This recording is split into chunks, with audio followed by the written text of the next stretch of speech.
Okay,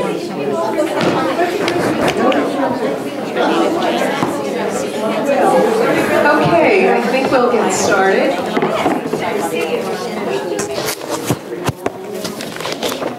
Welcome to the Saratoga Springs Public Library. Before we get started, just a reminder to make sure that your cell phones are turned off.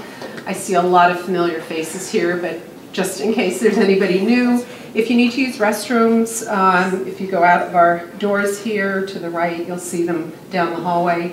There's also a water fountain there, and there's also bottled water in back. Also in back, you will find flyers. I brought some Friends of Grant Cottage flyers if anybody is interested in becoming a member. There are some brochures in back.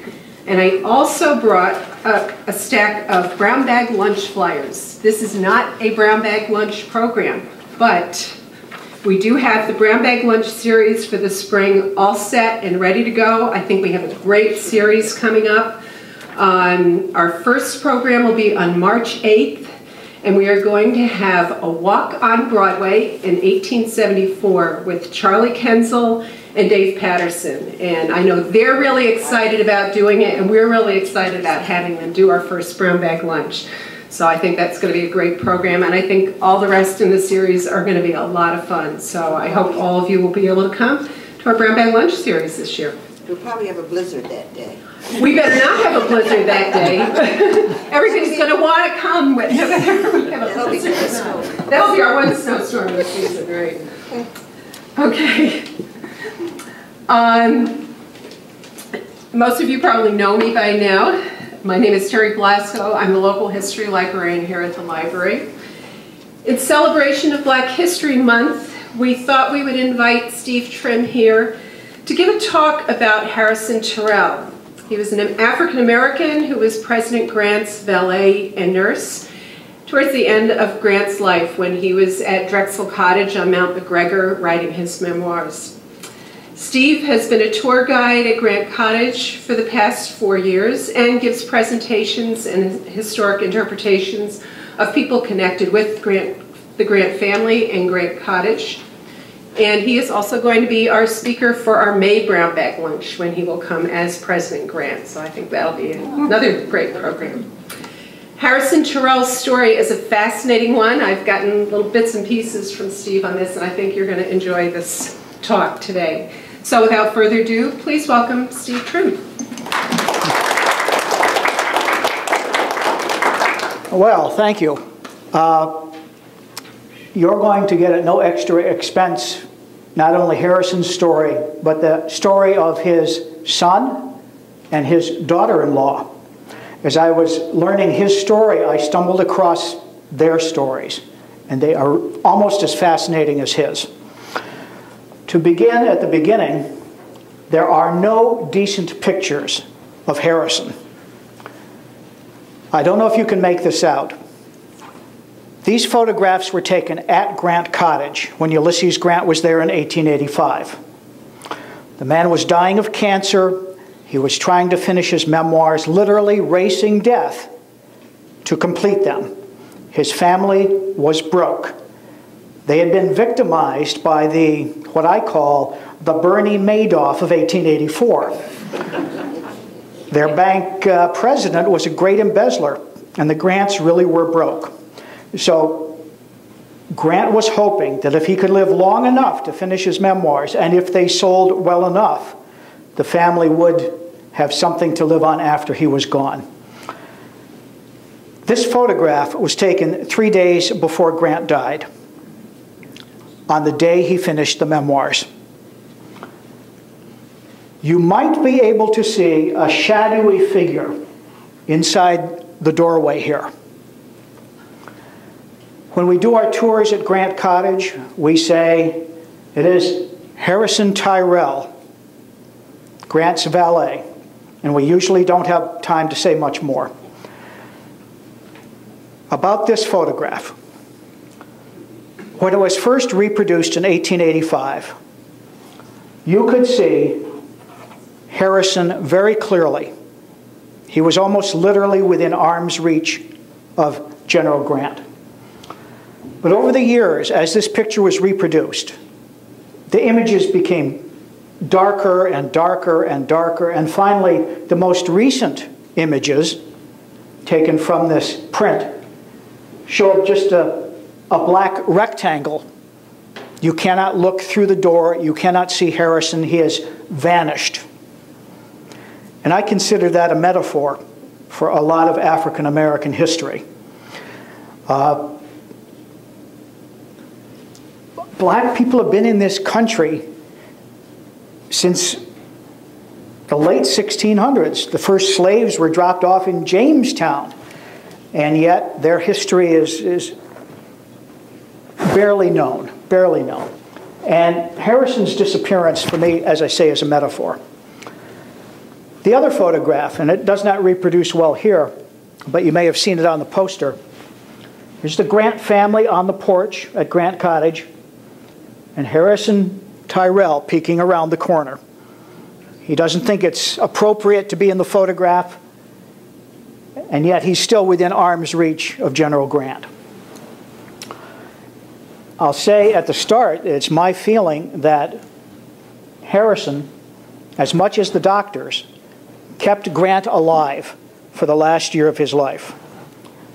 I think Harrison was instrumental in that, which means that Grant lived long enough to write his memoirs, which saved his family from poverty.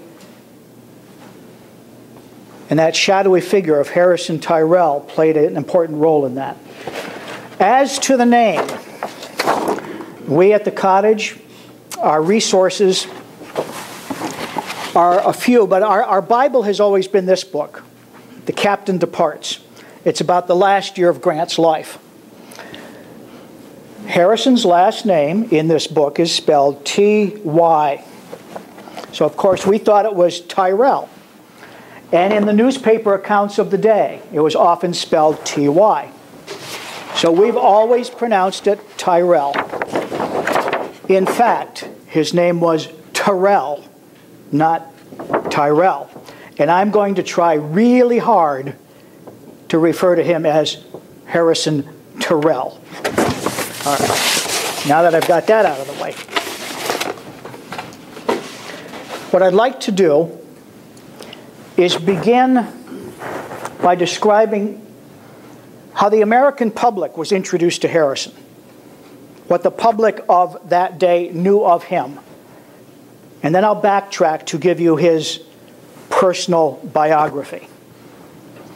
The story really begins in December of 1883. Ulysses and Julia Grant live in New York City in a very comfortable retirement. And the story goes that it was Christmas Eve, 1883. Grant had just gone for a carriage ride. He's on the curb, and he has a Christmas gift for the carriage driver. He reaches up with the gift, and he slips on the ice and takes a very bad fall. Damages his leg, maybe his hip. Has to walk with crutches for a while, afterwards with a cane. He never really recovers. So from December 1883 to the end of his life, he really needs somebody there at his side to watch. He's prone to falling. This is when Harrison appears in public. He's with Grant wherever Grant goes. Social occasions. Well, I almost jumped ahead of myself. Here's what I want to tell you. The timeline is this. 1883, Grant has the fall. Harrison now accompanies him everywhere. The spring of 1884, Grant's family is wiped out by this charlatan, the bank president. Grant begins his memoirs, and a few months into the project is diagnosed with terminal cancer. It's cancer of the tongue, and it's infiltrating the throat. There's nothing they can do. Grant knows he may, if he is lucky, have a year to live. So the family has lost all its money. They let all of the staff go, except Harrison. He is the family butler. But now he's much more than that. Now I've got several notes from several books which I'll show you here. What I want to begin with is, let's see, I'll start with this one. This is a book about Grant and Mark Twain. But the author, Mark Perry, talks about Harrison Terrell quite a good bit in here. And one of the things Mr. Perry suggests, and I think it's true, is that over time, the relationship between Harrison and Grant evolved. First it was a butler, and then slowly, because Harrison was with him almost 24 hours a day, the social barriers broke down. And Harrison Terrell became a confidant of Ulysses S. Grant. He was with him for all his medical appointments. The carriage and the carriage driver were long gone. In the beginning, when Grant had to see the doctor, he had to take a trolley 2 miles from his home on East 66th Street downtown. It was one of these horse-drawn trolleys. And Harrison would be with him on these trips. Harrison would sit there as the doctors explained the treatment that the man would undergo. And it was Harrison Terrell who took the notes on the medicine that was necessary, the daily treatments that would be required. The doctors were not living with Grant. Harrison was. He very quickly became Grant's nurse and very jealous of Grant's time. He knew Grant was failing. He did not want people bothering the general while he was working on the memoirs. So Harrison was there for every important moment in the last year of Grant's life, including, and I'll just throw this in, Ferdinand Ward, the president of the bank, knew a crisis was coming. It was a Ponzi scheme that he had put together, essentially, and it was about to be revealed. So Ferdinand Ward, the president of the bank, goes to Grant and he says, well, you know, General, banks always have money coming in and flowing out, and we think early next week there'll be a lot of withdrawals, and we want to make sure we have enough money to cover that. A little extra would be a good cushion. We'd only need it for a few days. Can I borrow $150,000 from you? Grant didn't have the money. What money he had was in the bank. But Grant, thinking it would be a good business practice, went to his friend William Vanderbilt and said, can you loan the bank the $150,000? And Vanderbilt said, no, I don't know anything about the bank. I have no interest in it. But I know you. You are an honest man. Your name is synonymous with integrity. I will loan you $150,000, and if you want to give it to the bank, that's up to you. But a personal loan is acceptable. Harrison Terrell was in the room when Grant and Vanderbilt were talking about this. He witnessed everything. I wish the man had written a memoir of his own, but he didn't. The upshot, incidentally, with the Vanderbilt situation was that money was also stolen by the bank president. Grant had lost every dime, and now he was in hock to Vanderbilt for $150,000 on top of that. It was a terrible story. But getting back to Harrison Terrell. He's there for business meetings. When there's social calls, he's in the room. And Mr. Perry goes on to say, Harrison had been with Grant during his visits to Doctors Douglas and Schrady and listened in rapt attention as Douglas outlined the course of medical treatment that Grant needed to undergo. Before Douglas treated Grant in the privacy of his home, as I've said, Harrison accompanied Grant on the public trolleys in New York.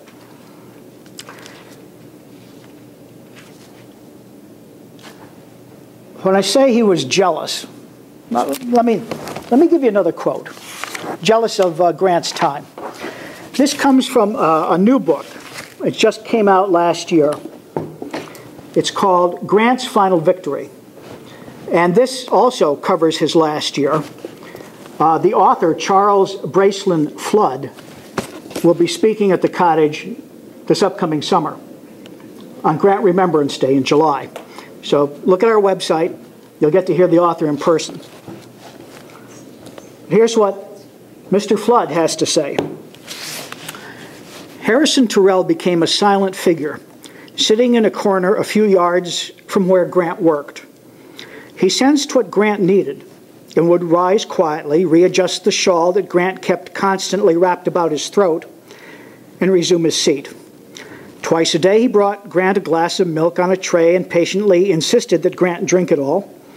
He continued to accompany Grant on his visits to the doctors and was the one who kept track of when and in what quantity Grant's medicines were to be taken. He added the swabbing of Grant's throat with cocaine water to the other duties he undertook. And he noticed that Grant, who now could only swallow such liquid meals as soup and oatmeal, often would leave the table so that his family would not see the blazing pain that even the act of swallowing caused. Out of Mrs. Grant's sight, Terrell would spray Grant's throat with a mixture of cocaine and disinfectant. But even this kept the pain at bay for only a short time. Step by step, Harrison Terrell became Grant's nurse. All right. The crisis hit the Grant family beginning in the spring, when they were robbed of every cent, and in the fall when Grant was diagnosed with cancer. That's 1884. 1885, June, Grant is clearly on his last legs, and the memoir is not done. Grant's friend, Joseph Drexel, owns this cottage on the top of Mount McGregor, 10 miles north of here. And he thinks that if Grant is relocated to a place of fresh mountain air, it might prolong his life. Dr. Douglas has been looking for such a place. The deal is sealed in June, and Grant comes up first to Saratoga and then on up to the mountain. But before he gets on the train, he writes a letter of recommendation for Harrison. And it reads, "I give you this letter not knowing what the near future may bring to a person in my condition of health. This is an acknowledgement of your faithful service to me during my sickness up to this time, and which I expect will continue to the end. This is also to state further that for about 4 years you have lived with me, coming first as a butler, in which capacity you served until my illness became so severe as to require the constant attention of a nurse, and that in both capacities I have had abundant reason to be satisfied with your attention, integrity, and efficiency, and I hope that you may never want for a place." The Grant family, that's Ulysses and Julia, their 4 adult children, and their grandchildren, get on a train in New York in June, come up to Saratoga, transfer to the little narrow gauge railway that ran from Saratoga up to Mount McGregor. Now the public is aware from newspaper accounts that Grant is dying. Everybody knows this. Harrison Terrell has often been stopped on the street by reporters asking for information on the general's condition. He's been very polite. He hasn't revealed more than he thinks he should. The doctors began having daily briefings for the reporters, so Harrison backs off that chore. But by this point, the name Harrison Terrell is known to the general public. The big train from the city gets to Saratoga, and they do have to transfer to the little narrow gauge railway. The public now gets a really good look at Grant. Members of the GAR, the Grand Army of the Republic, the Union Veterans Organization, are drawn up in formation to cheer their old commander at the Saratoga station. When the train doors open, they are horrified. Grant is incredibly feeble, little more than a walking skeleton at that point, and he's leaning on Harrison Terrell. Terrell makes sure the general can get from the one train to the other. And then Harrison and Grant's eldest son, Colonel Frederick Grant, have a particular chore they have to do. The Grants bring with them from New York City 2 big leather chairs. It's the only furniture they bring with them from New York City. That's for a very particular reason. The cancer in Grant's throat is a tumor now, almost blocking his ability to breathe. When he sleeps, he can't sleep lying flat. He'll choke to death. He can only sleep sitting up.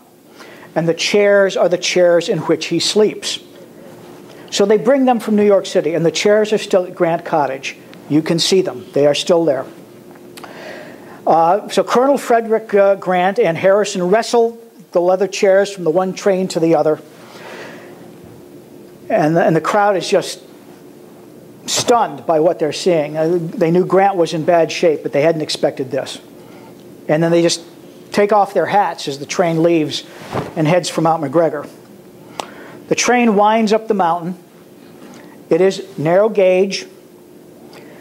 The cars are, you see photographs of it, it looks like a toy, really. What happens as the train goes up the mountain, it's belching smoke and cinders, and they settle on everybody in the cars, including Grant. The first thing the public sees when the train reaches Mount McGregor and the Grant entourage leaves the train is Grant, again, on the arm of Harrison Terrell, and Harrison with a little whisk broom, brushing off the cinders from the train trip, brushing it off his clothes, out of his beard. Grant is incredibly feeble, but his first few days at the cottage seem to be working a miracle. The fresh air seems to be reviving him. He seems to have more energy, he can concentrate better.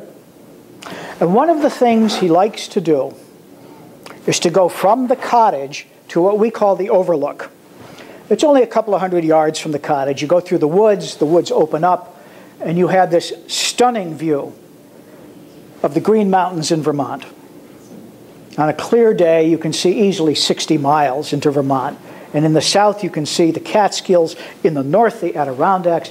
Grant loved that view. He was taken down there once in a very primitive wheelchair. But then, a funny contraption arrived. It was called the bath chair, or the bath wagon.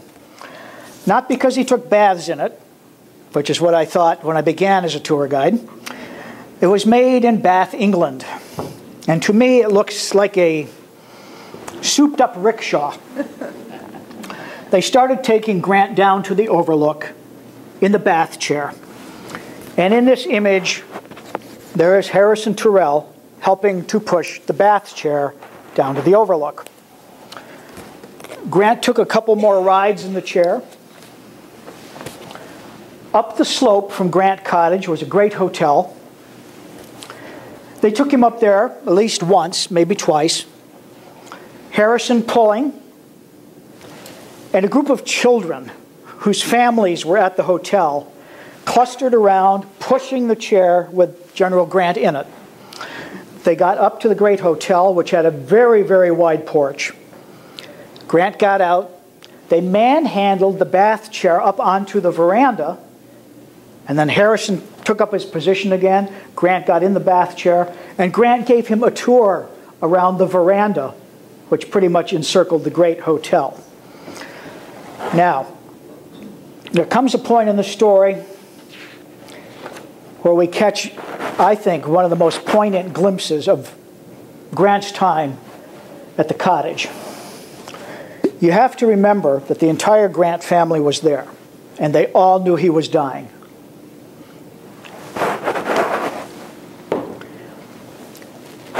Grant's first grandchild was named Julia, after Grant's wife. And when she was 40 years old, she wrote her own memoir. It is called My Life Here and There. And if you look at the title, you will see that it was written by a Princess Cantacuzene Countess Speransky.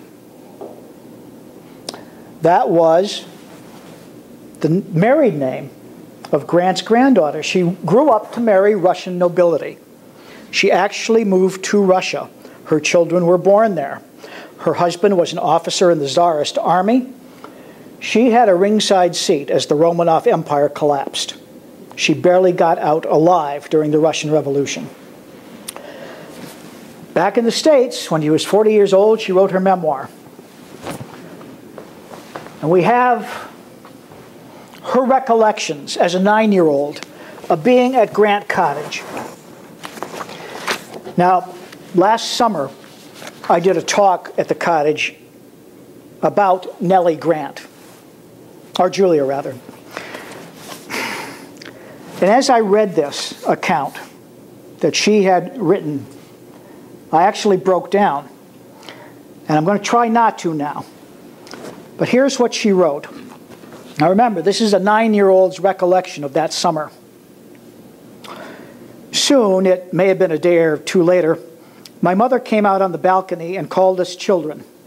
"Quick, Papa wants you to come and see dear Grandpapa." Little Julia's father was Colonel Frederick Grant. We joined her, and she took us into the room where my grandfather was more or less reclining in his great chair. As I say, you can see the chairs, you can see the room where this little moment occurred. Grandmama was crying quietly and was seated by his side. She had in her hands a handkerchief and a small bottle, perhaps of cologne, and was dampening my grandfather's brow. His hair was longer and seemed to me more curled, while his eyes were closed in a face more drawn than usual and much whiter. Beads of perspiration stood out on the broad forehead, and as I came forward, Harrison gently wiped similar drops from the back of the hand, which was lying quietly on the armchair. My father sat at the opposite side from Grandmama, and the doctor and nurse stood at the head and behind the invalid. Harrison had been kneeling near my father, but he rose and I took his place. And little Julia kisses her grandfather. She used to always kiss him on the cheek, but he's so weak, he cannot bring the cheek down to her, so she kisses his hand. That is the day before Grant died. The next morning, the family has gone to bed. He is on his deathbed. They know it's only a matter of hours. So the next morning, July 23rd, 1885, Nurse Louise waked us and dressed us early the next morning, told us that the general had had a bad night, and that all the family had been down with him until 2 or 3 hours ago. So we must be very quiet and creep out of the house to our breakfast without any noise, as now the general was sleeping well, and so were the others. As we opened our nursery door and stepped into the hall, Harrison rushed across the hallway from my parents' room to my grandmother's door and knocked there, having left the first door thrown open. We reached the stairs, and I saw my father, Colonel Frederick Grant, throw on his jacket. Probably he'd been asleep in shirt and trousers, ready for any emergency. He rushed out of the bedroom, past us without seeing us, taking the staircase faster than I could imagine him ever doing. My mother was moving about rapidly, putting on her things, and across the hall from my grandmother's room came a sob. "I am coming," she said to Harrison. Harrison Terrell was there when Grant died. But you wouldn't know it from all the newspaper coverage. Here is a scene, the deathbed scene, from one of the newspapers of the day. Family gathered round, doctors gathered round. Here's another image. Can you see the difference? Harrison Terrell has disappeared from this scene. Many of the newspapers did not mention that he was there. In fact, one of the stories is that the very last words Grant ever spoke had to do with a glass of water. And he addressed them to Harrison. It was Harrison standing that vigil all night who heard Grant's last words. Well, Grant died on July 23rd. And again from Mr. Flood's book. Until July 29th, Grant's body rested in a temporary coffin in the room in which he died. And I'll just say in passing that that temporary coffin came from a funeral home here in Saratoga. All right, Julia, his widow, remained in the room upstairs. On that day, the permanent coffin arrived, made of polished oak and lined with copper. It was covered with dark purple velvet. Silver handles ran the length of the coffin. And Harrison Terrell helped the undertakers.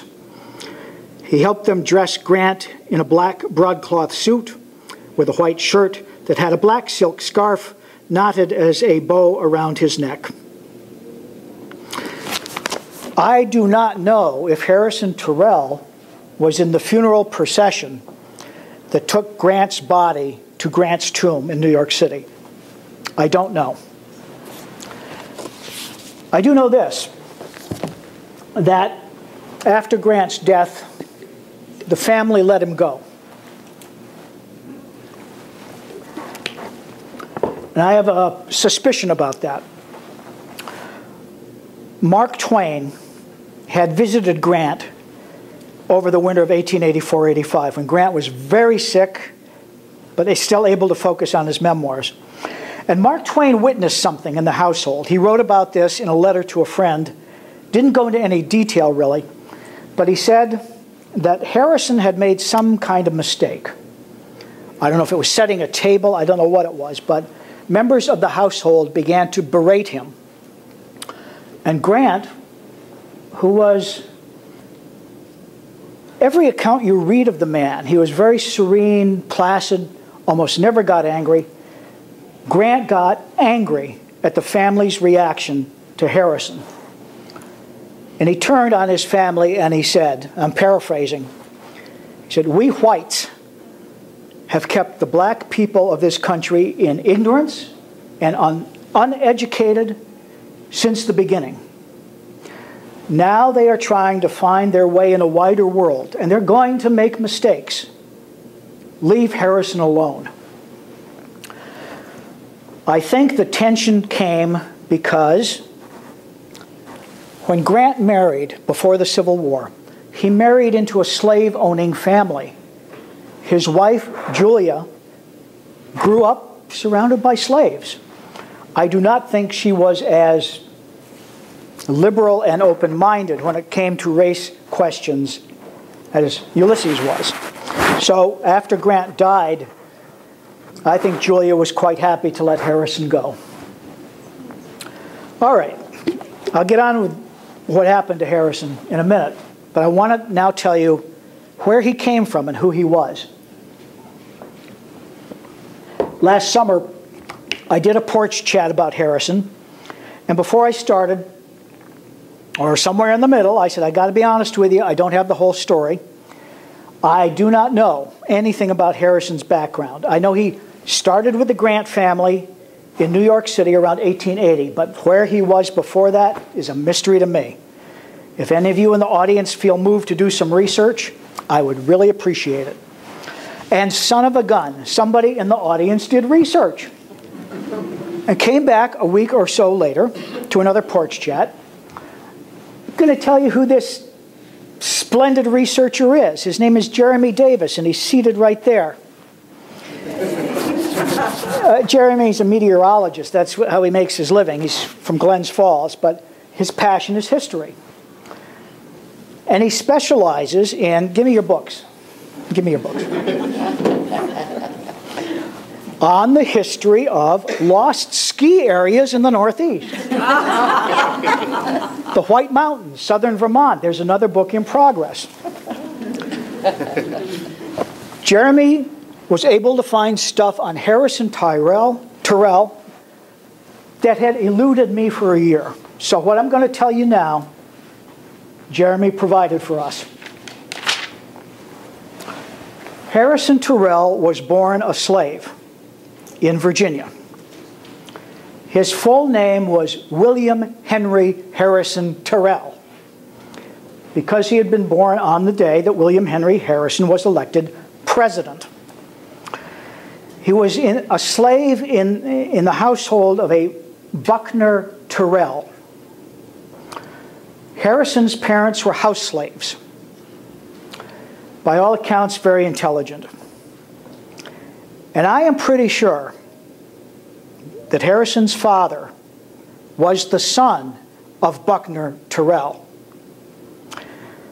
Harrison was described as a mulatto, light-skinned African-American. His father, also light-skinned. It suggests that Master Buckner Terrell had a child by one of his female slaves. And I think it might have been Harrison's dad. All right. The estate is near Charlottesville. Harrison is 10 years old. And Master Buckner is, for some reason, doing remodeling of a house on his property. And he takes a terrible fall and breaks his back. Master Buckner Terrell, I got to get that straight in my head, is dying. He's broken his back and he's dying. It will take him 5 agonizing weeks to die. And Harrison will take care of him every day for those 5 weeks. This little 10-year-old slave. Now, I will let you know where Jeremy got this information. It was from an interview that Harrison himself gave to the Sun newspaper in New York City. He gave the interview on April 26, 1903, as an old man. The date is significant. April 26 is the day before Grant's birthday, and I think the paper was looking into Grant's story and contacted Harrison. Anyway, Harrison's 10 years old. He takes care of his master who is dying with tender affection. And the day that Buckner Terrell dies, on his deathbed, he signs the certificate giving 10-year-old Harrison his freedom. 10 years old, he's free. What good does that do you? You're 10 years old. He stayed on the estate for another 2 years. And then Harrison, age 12, takes himself to Richmond, which is about 70, 75 miles away, and finds employment at the Exchange and Ballard Hotel. He mentions in the interview, or at least implies, that he was still kicked around a lot. He had papers proving he was free, but that didn't mean he was entitled to any respect. But he struck up a very unique relationship with 3 guests at the hotel. Repeat visitors kept coming back. In the newspaper interview, he never tells the names of these gentlemen. He doesn't want to embarrass their families. These are the sons of Southern aristocracy. They are from some of the finest families in Virginia. These 3 professional gamblers grew up together. They have money to burn. They will gamble on anything that moves. They'll play cards. They'll fight just for the entertainment of it. Theirs is a very carefree and romantic life. And they need a servant to travel with them across the South and help them gamble. And they asked little Harrison, would you like to be our employee? And he jumps at the chance. So for the next few years, Harrison is with these 3 professional gamblers in all of the attractive and sordid corners of the South. They gamble for big bucks. I'm sure he learned how to gamble. I'm sure that while they were gambling for huge sums, he was in the slave communities gambling for nickels and dimes. He doesn't say so, but I bet he did. All right. Around the time he's 18 or 19 years old, something changes for Harrison. He marries. he marries a woman named Louisa. Now, Harrison is a free white man. There are no free white women that he's run across. He marries a woman who is a slave. And it's my supposition that he begins to purchase her freedom in installments. His first 2 children are born as slaves. So now Harrison's in a situation where he is, I believe, trying to purchase their freedom. So being an employee of these rich white guys is more important than ever. Gambling on the side, earning a little money under the table is also important. Then the war comes. Suddenly, the Civil War erupts. And Harrison is faced with a dilemma. If he's going to run away to the north, now's the time. But his wife and his children are still slaves. And his parents are still slaves. I hope, was trying to purchase their freedom too. What is he to do? His 3 benefactors return to Richmond and enlist in the same regiment. And they say, Harrison, we need a body servant. Would you care to accompany us to the war? And Harrison does. Harrison Terrell will be with these 3 anonymous, rich young men. They enlisted in the Richmond Blues Light Infantry on April 24th, right at the start of the war, Company A. His first benefactor will be killed at First Bull Run in July 61. His second benefactor will be killed at Cedar Mountain on August 8th, 1862. And the body will be lost on the battlefield somewhere, and Harrison Terrell will go out searching among the bodies and the corpses for the second benefactor, and he will find him and give him a proper Christian burial. Now, we're getting into some really murky water here. The South has always maintained that the relationship between slaves and their masters was affectionate and benign for the most part. And we in the North, our view has been that it was a horror show from start to finish. It is hard for us to believe that any blacks would have voluntarily accompanied white officers into the war on the southern side. And yet that is what Harrison did. He was there at Gettysburg. And there is a book, another one here. It's called Retreat from Gettysburg. It's by Kent Masterson Brown.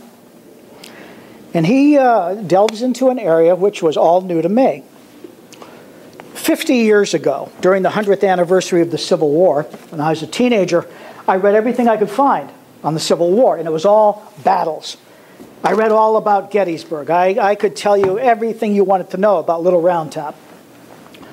Nowhere did I ever read anything about how these great, valiant armies got to where they were, how they were supplied, how they were maintained in the field. Nothing about that boring supply stuff. But here's the story. The Confederate Army brought with them to Gettysburg, driving their supply wagons, between 6,000 and 10,000 slaves. They were there for every battle of the Army of Northern Virginia. And in this book, Mr. Brown says, 6,000 to 10,000 slaves and servants went with the Army of Northern Virginia to Gettysburg. They drove and maintained some supply wagons, did camp chores, cooked meals for their masters. Some went voluntarily, and some were leased to the Army quartermasters by their owners. Okay. As I say, this is really murky stuff. So I started thumbing through my reprints of Harper's Weekly magazine. I'd gotten these 50 years ago when I was a kid. reprints of newspapers from the Civil War.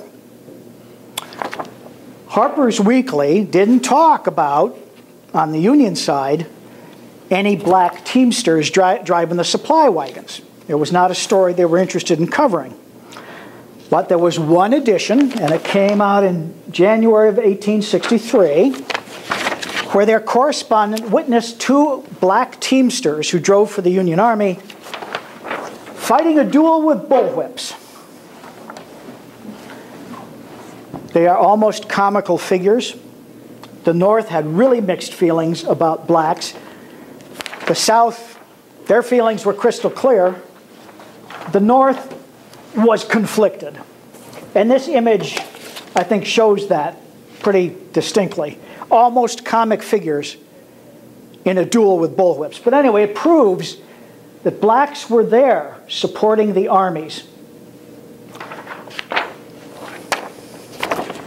What often happened was the newspapers would say the slaves are forced, they are forced to support the rebels.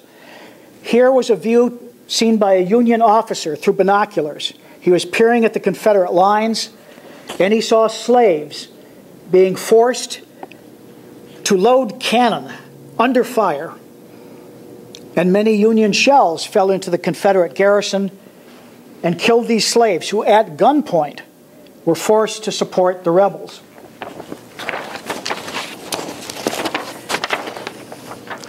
And then another picture, this one, again, a Union officer peering through binoculars, sees on the Confederate side armed black soldiers.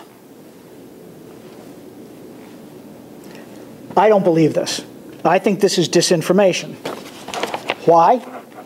Because this image was printed on January 10th, 1863. The Emancipation Proclamation had just gone into effect, and the debate had begun in the North. Will we let blacks enlist as soldiers? The editorial accompanying this image says, damn it, the rebels have black troops. Why shouldn't we? I think this was a propaganda image drawn to support that argument. But I will say, by 1863, in the fall, blacks suddenly become endowed with dignity. Here are black soldiers just enlisted. Their families are seeing them off. It's somewhere in the Mississippi River Valley. There's no caricatures here. The North's attitude is evolving. And yet, you will find in the South this image reproduced a lot. This image was the focus of attention on the History Detectives. I don't know if you know that TV program. It shows a Confederate soldier with his slave, and the slave is armed. It was a very confused time. So Harrison Terrell, if you think he was an Uncle Tom, you're entitled to that opinion. But it was a very confused time for race relations in this country, and that he was there seemingly supporting the Confederate side doesn't surprise me. All right. Finally, the war ends. Harrison is at Appomattox. His third benefactor has survived, but now this rich young man is poverty-stricken. His estate has been destroyed during the war. He and Harrison part company. Harrison goes in search of his wife and his kids. He finds them. He tries to set up shop as a farmer in rural Virginia. It doesn't go well. He's not, by nature, a farmer. And then he goes and he searches for his parents. He reaches the old Terrell estate and discovers that during the war, his mother and his father were sold south. His father to South Carolina, his mother to a plantation in Mississippi. And he searches for them. He does not find his father. He does find his mother, brings her to the family household near Charlottesville. But like I say, it doesn't go well. After a couple of years, the family's basically starving. Now, Harrison has lived with 3 young aristocrats. I am sure they taught him to speak elegantly, probably to read and write pretty well. So Harrison has an idea. He has these skills, which might be in demand somewhere. So he takes his family to Washington, D.C., and he finds employment in the home of a Mr. Riggs, a Mr. George W. Riggs. This is now 1868. Mr. George W. Riggs is a partner in the banking house of Riggs and Corcoran. I know you've never heard of it. I hadn't either. I had to look this one up. Riggs and Corcoran. You're not going to believe this. In 1845, they financed Samuel Morse's invention of the telegraph, and they made a fortune. In 1847, Riggs and Corcoran loaned to the United States government $16 million to fight the war in Mexico, and they were repaid handsomely. In 1868, the year Harrison went to work for Mr. Riggs, the bank gave to the federal government, didn't give them, loaned it, $7.2 million in gold to help purchase Alaska. The Riggs household, this was one of the richest households in America, and Harrison Terrell found employment there as the butler. He was with the family for 12 years. And then Mr. Riggs died, and Harrison was looking for another opportunity, and that's when he went to work for the Grant family. Now, I don't know exactly how he came in contact with the Grants, but I do know that he started working for them around 1880. So I'll tell you a little more about Harrison's story, and then I'll tell you something about his son and his daughter-in-law. Harrison, you'll recall, had this letter of recommendation from Grant. After Grant's death, Harrison returns to Washington with that letter. He's, through Grant, met several high-ranking officers in the Army. One of the officers, General Logan, looks at the letter and says, "Let me take you to where this letter might do some good. Let me take you to the White House." So General Logan takes Harrison Terrell to the White House, where Harrison meets President Cleveland. President Cleveland reads the letter from Grant, and he says, "I think I can work something out for you." And Harrison winds up working at the War Department in Washington. As an aside, many blacks were employed now in the government. The civil service, you might say, had been open to them. Their access to employment had begun during the Grant administration. This was the work of Ulysses S. Grant, the president. In 1872, when Grant was running for re-election, Frederick Douglass wrote a brochure urging his re-election. This was for the black community. And Frederick Douglass said of Grant, in that little leaflet, "An inquiry into the appointments of colored men to office under General Grant, President Grant, gives results more satisfactory than I anticipated. It's impossible for me to fix an exact number, but I find them in all departments of the civil service.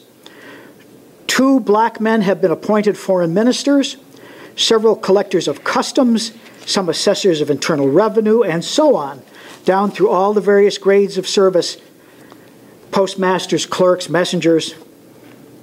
In one department alone in Washington, I found 249 men of color employed. And the appointments of black men to West Point should not be forgotten either." So it was Ulysses S. Grant, the president, who had opened up employment in the government for black people, and Harrison Terrell went to work in the War Department. Harrison would continue there in the War Department from 1885 to his death in 1906. He would take a fall down a flight of stairs, fracture his skull, never wake up. be taken to an emergency room, and die on an operating table. But he is buried in Washington. His, I think I have a note here, he was buried in the Harmony Cemetery. I don't know where that is in Washington. The obituary mentions he'd been an odd fellow for 40 years. Okay?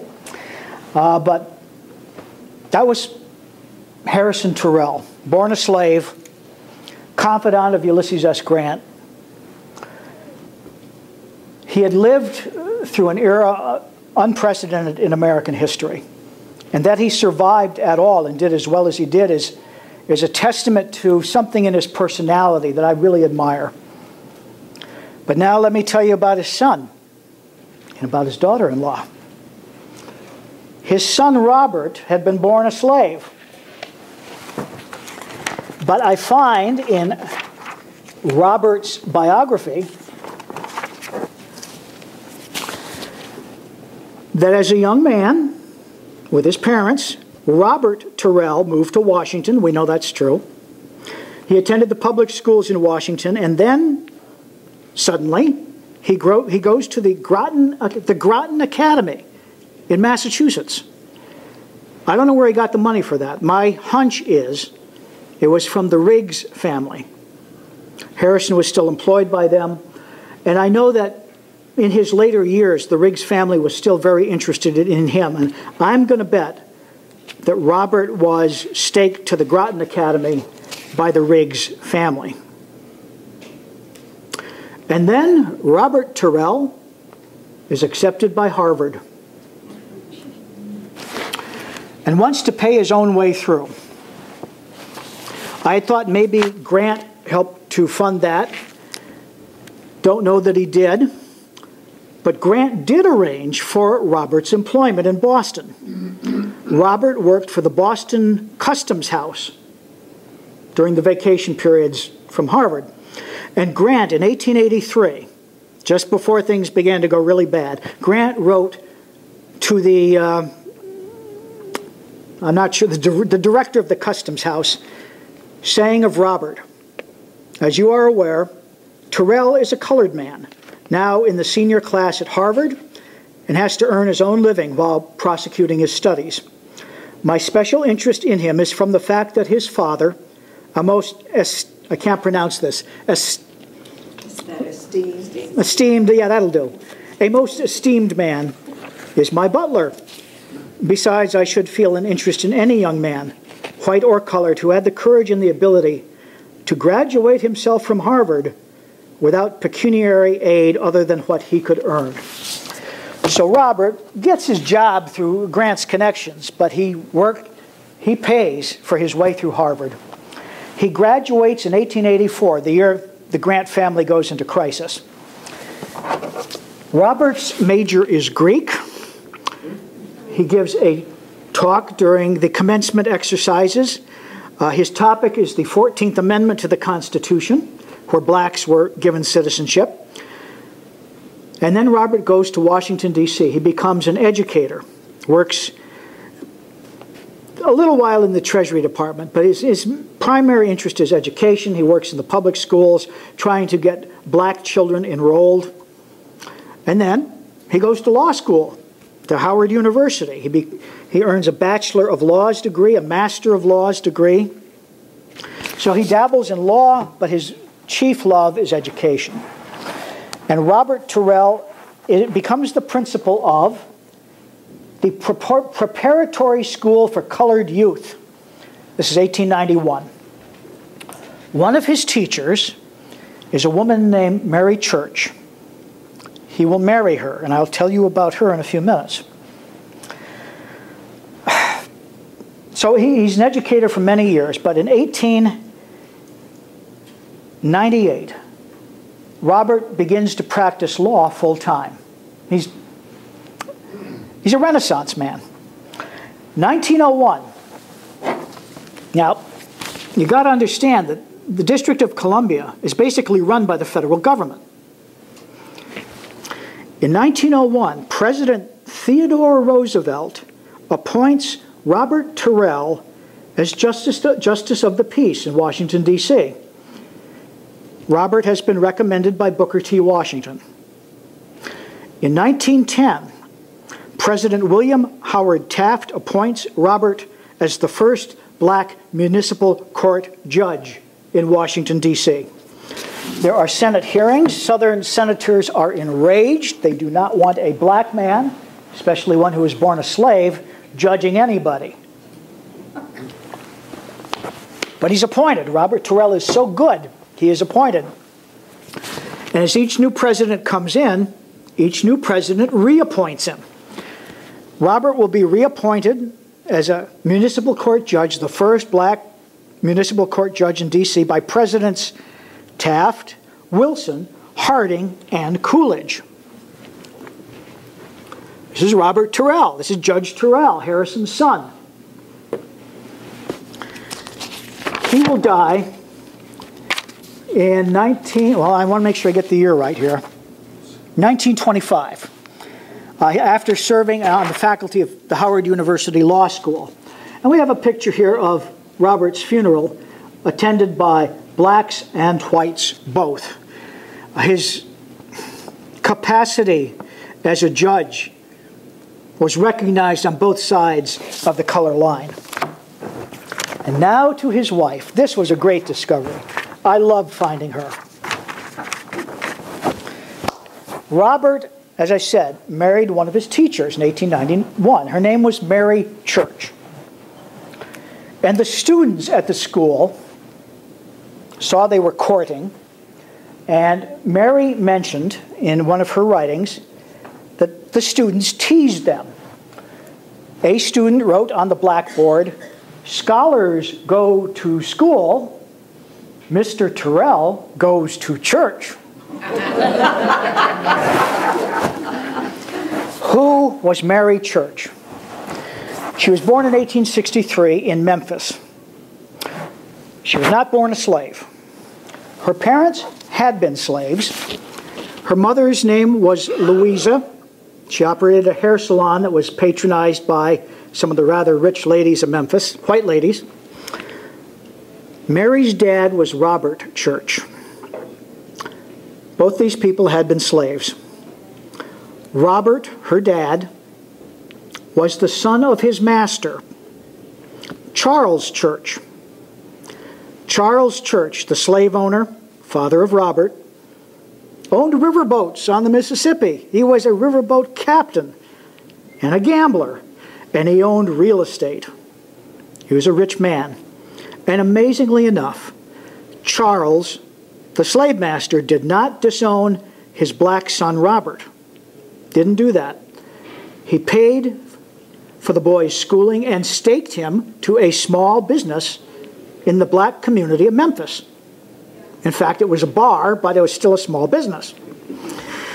Okay. Mary is born in 1863. Her dad, Robert, owns this bar. 3 years later, 1866, there's a huge race riot in Memphis. Mary's dad is shot in the head by a white mob and amazingly survives.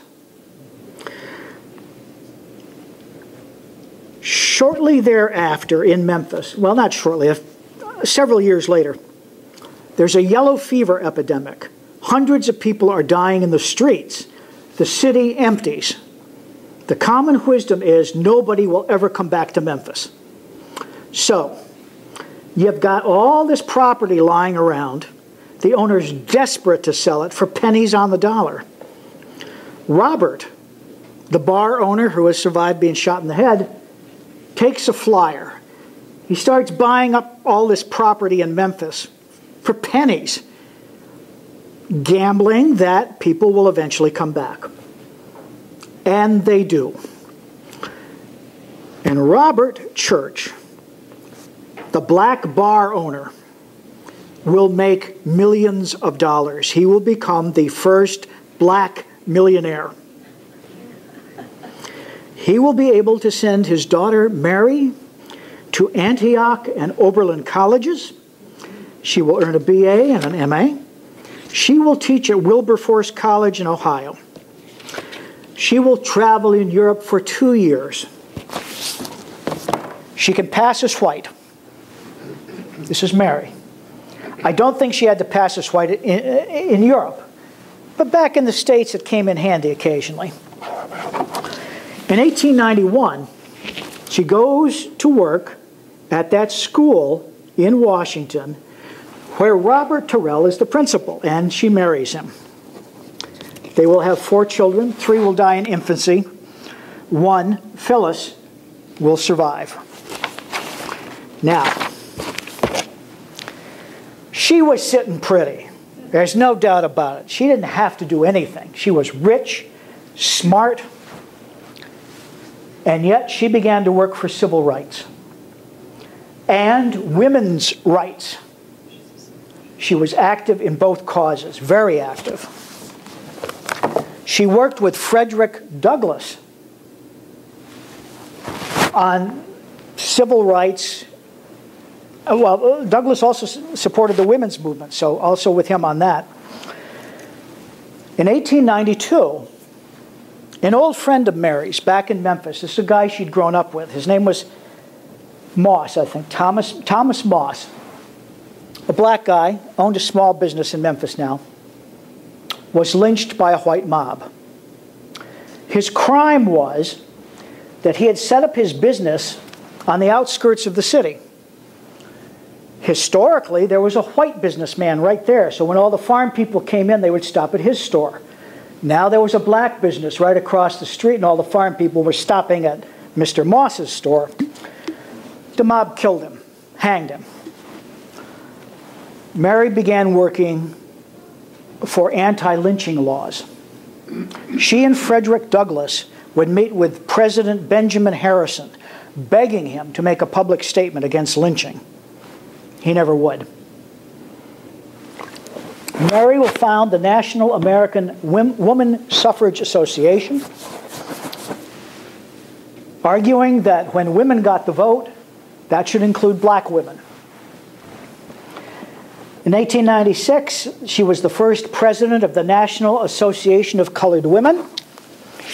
In 1904, she went to Berlin to the International Congress of Women, and she gave a speech in English, French, and German. She wowed them. Well, she kept campaigning for civil rights, the women's right to vote. She became very good friends with Susan B. Anthony. In 1895, 1901, and then 1906 to 1911, she became the first black woman on the Washington, D.C. school board. And in 1909, a founding member of the NAACP. She died in 1954. Born in 1863, died in 1954. 91 years old. She died just a few weeks after the Brown versus the Board of Education decision outlawing segregation in the public schools. She had already, with demonstrations and so forth, broken the color line in Washington, D.C. In restaurants. By 1910, maybe that's a little early, but by the mid-1920s, a lot of the racial barriers were breaking down in Washington, D.C. because of her actions. She wrote a memoir, A Colored Woman in a White World. It's good. And then somebody looked at her story and said, you know, black girls today should have a role model. So somebody wrote a children's book about Mary Church Terrell. The author is Gwyneth Swain. A good role model. So I was just thrilled to discover Mary Church Terrell and Robert Terrell. And I would not have found them if it wasn't for this little man hiding around the corner of Grant Cottage, thinking it was inappropriate, given the culture of the times, to be in the same photograph with Ulysses S. Grant. The longer I'm at Grant Cottage, the more stories I'm finding. Stories about Grant are always great. But some of these supporting players are utterly fascinating. Go to our website. We got special events coming up this year, more porch chats. The stories are everywhere, and I'm going to tell as many as I can. Thanks.